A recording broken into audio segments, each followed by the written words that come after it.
வணக்கம் சார். வணக்கம். சொல்லுங்க. சென்செக்ஸ் இன்னைக்கு 1200 புள்ளிகளுக்கு மேல வந்து வீழ்ச்சி அடைஞ்சிருக்கு. ஸோ மார்க்கெட் இதோட இந்த வீழ்ச்சிக்கு என்னென்ன காரணம் சார்?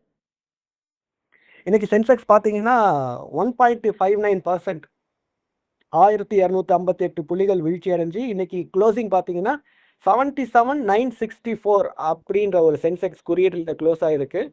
ஒரு ஃப்ரீ ஃபால் மார்க்கெட்டுன்னு தான் சொல்லணும் இது. அப்படி வந்து ஒரு நோஸ் டைவ் அப்படின்னு சொல்லுவாங்க. ஏன்னா 1.5% ஒன் சிங்கிள் டேல அது ஒரு பெரிய ஒரு ஃப்ரீ ஃபால் அது. இன்னைக்கு பிக்கெஸ்ட் லூசர்ஸ் அப்படின்னு பார்த்தீங்கன்னாக்கா டாடா ஸ்டீல், கோல் இந்தியா, என்டிபிசி, பிபிசிஎல் இது மாதிரியான ஒரு கம்பெனி. பிஎஸ்யூஸ் மொத்தமாகவே பார்த்தீங்கன்னா இந்த பிஎஸ்யூஸ் பேங்க்கு, மெட்டலு, இது எனர்ஜி இதெல்லாம் பார்த்தீங்கன்னா ஒரு பெரிய வீழ்ச்சி அடைஞ்சிருந்தது. இந்த ஒரு வீழ்ச்சிக்கு காரணம் திடீர்னு என்ன அப்படின்னு பார்த்தீங்கன்னா 3 விதமான ரீசன் இருக்கு. முதல் ரீசன் பார்த்தீங்கன்னாக்கா அந்த ஒரு வைரஸ் ஸ்கேர். கண்டிப்பாக அந்த ஹெச்எம்பிவி அப்படின்னு சொல்லக்கூடிய அந்த ஒரு வைரஸ் வந்து சைனாவில் ஒரிஜின் ஆயிருக்கு. அந்த வைரஸ்க்கு பார்த்தீங்கன்னாக்கா இன்னைய வரைக்கும் வந்து தேர் ஆர் நோ வேக்சின்ஸ். அது ஒரு லங்கை அஃபெக்ட் பண்ணக்கூடிய ஒரு வைரஸ் அப்படின்னு சொல்கிறாங்க அது. அண்ட் அந்த ஒரு வைரஸ் 2 கேசஸ் பெங்களூரில் கண்டுபிடிச்சிருக்காங்க. இது ஒரு எமர்ஜிங் நியூஸ். இது வந்து ஒரு பெரிய ஒரு ட்ரிகரை வந்து நீஜருக்கு ரியாக்ஷன் தான் சொல்லணும். இது ஒரு எமர்ஜிங் ஸ்டோரி. இது ஃபர்ஸ்ட் ரீசன். இது செகண்ட் ரீசன் பார்த்தீங்கன்னாக்கா இது ஒரு ரிசல்ட் டைம். எப்போ வந்து டிசம்பர் 2024 முடிஞ்சு ஜனவரி ஆரம்பிச்சிச்சோ எல்லாருமே என்ன பண்ணுவாங்க, பங்கு சந்தையில் Q3யோட ரிசல்ட்டை எதிர்பார்த்துட்டு இருக்கோம். ஸோ அந்த டிசம்பர் 2024ஓட ரிசல்ட்ஸ் வந்து கொஞ்சம் வீக்காக இருக்கிறதுக்கு நிறைய செக்டாரில் ஒரு பாசிபிலிட்டி இருக்குது. இது அனலைஸ்ட் என்ன பண்ணுறாங்கனாக்கா ப்ரிடிக்ட் பண்ணுறாங்க. பர்டிகுலராக என்னென்ன செக்டாரில் இம்பேக்ட் நிறையா இருக்கும்னாக்கா பேங்கிங் அண்ட் எஃப்எம்சிஜி. எஃப்எம்சிஜி பார்த்தீங்கன்னாக்கா அர்பன் பிக் அந்த ஒரு டிமாண்டு அது ரொம்ப வீக்காக இருக்குது. ரூரல் டிமாண்டும் கொஞ்சம் அப்படியே ஸ்லைட் டவுன் ஆகிட்டே இருக்குது. ஸோ இது என்ன பண்ணுதுனாக்கா மார்க்கெட்டில் அடிஷ்னல் ப்ரெஷர். இது ஒரு நெகட்டிவ் சென்டிமெண்ட் அப்படின்னு சொல்லலாம். ஸோ பேங்க்ஸ் அண்ட் எஃப்எம்சிஜி ஸ்டாக்ஸுமே பார்த்தீங்கன்னா இன்னைக்கு ஒரு பெரிய ஒரு வீழ்ச்சியை சந்திச்சிருக்கு. மூணாவது எஃப்ஐஐஸ் கண்டினியூஸாக செல் பண்ணக்கூடிய ஒரு சுச்சுவேஷன். அவங்க எதுக்கு செல் பண்ணுறாங்கன்னா number 1 negative situation, number 2 dollar depreciation. இந்த நம்ம யூஎஸ்டி அகெயின்ஸ்ட் இந்தியன் ருப்பி பார்த்தீங்கன்னா இந்தியன் ருப்பி வந்து டிப்ரிஷியேட் ஆகிட்டே இருக்குது அகெயின்ஸ்ட் யூஎஸ் டாலர் கண்டினியூஸாக. ஸோ அதுவுமே ஒரு நெகட்டிவ் சென்டிமெண்ட் தான் ஆகுது. இந்த ஒரு 3 ரீசன்னால தான் மார்க்கெட் இன்னைக்கு 1.59% வீழ்ச்சியை பார்த்துருக்கு. இந்த ஹெச்எம்பிவி வைரஸ் பற்றி நம்ம பேசும்போது 2024ஓட செகண்ட் ஹாஃபில் எஃப்ஐஐஸ் இந்தியாவோட மார்க்கெட்லேருந்து நிறைய விற்றுட்டு சைனா மார்க்கெட்டில் இன்வெஸ்ட் பண்ணுறாங்க அப்படின்னு நியூஸ் வந்தது சார்.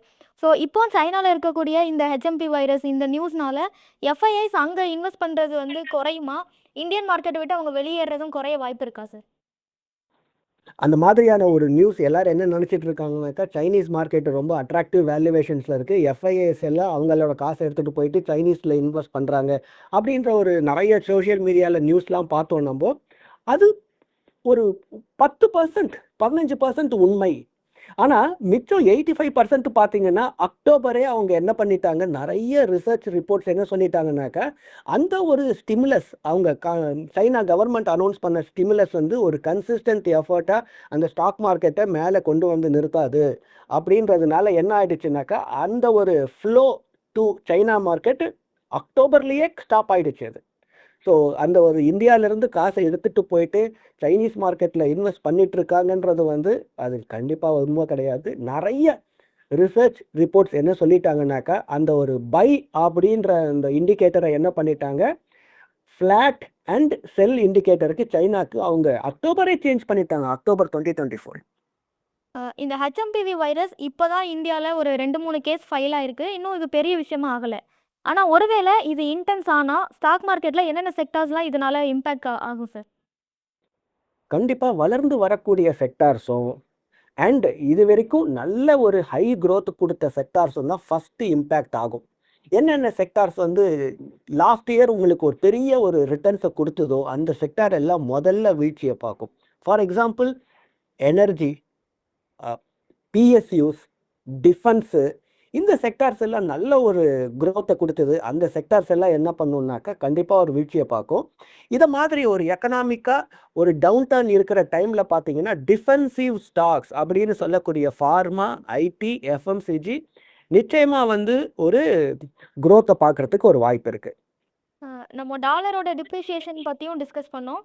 இந்த ஹெச்எம்பிவி வைரஸும் ஒரு அலார்மிங் ஃபேக்டராக இருக்குது. ஸோ இந்த சுச்சுவேஷன்லாம் வச்சுட்டு ஒரு இன்வெஸ்டர் இப்போ எப்படி ரியாக்ட் பண்ணணும் சார்? இன்வெஸ்டர் என்ன பண்ணணும் அப்படின்னாக்கா முதல்ல அவங்க வந்து பதட்டப்பட வேண்டாம். இன்னைக்கு மார்க்கெட் 1.5% கீழே வந்திருக்கு, வாலட்டாலிட்டி அதிகமாக இருக்குன்றதுனால என்ன பண்ணணும்னா இது ஒரு எமர்ஜிங் நியூஸ். இந்த நியூஸ் வந்து எப்படி வந்து டர்ன் அவுட் ஆகுது அப்படின்ற வந்து அடுத்து வரக்கூடிய ஒரு நியூஸஸில் பார்த்து நம்ம ஊர்ஜிதப்படுத்திக்கணும். இது வரைக்கும் நீங்கள் இன்வெஸ்ட் பண்ண காசுக்கு நீங்கள் அவசரமாக அதை விட்ரா பண்ணுறதோ இல்லை அதை நீங்கள் வந்து டர்ன் பண்ணுறதோ வேண்டாம்.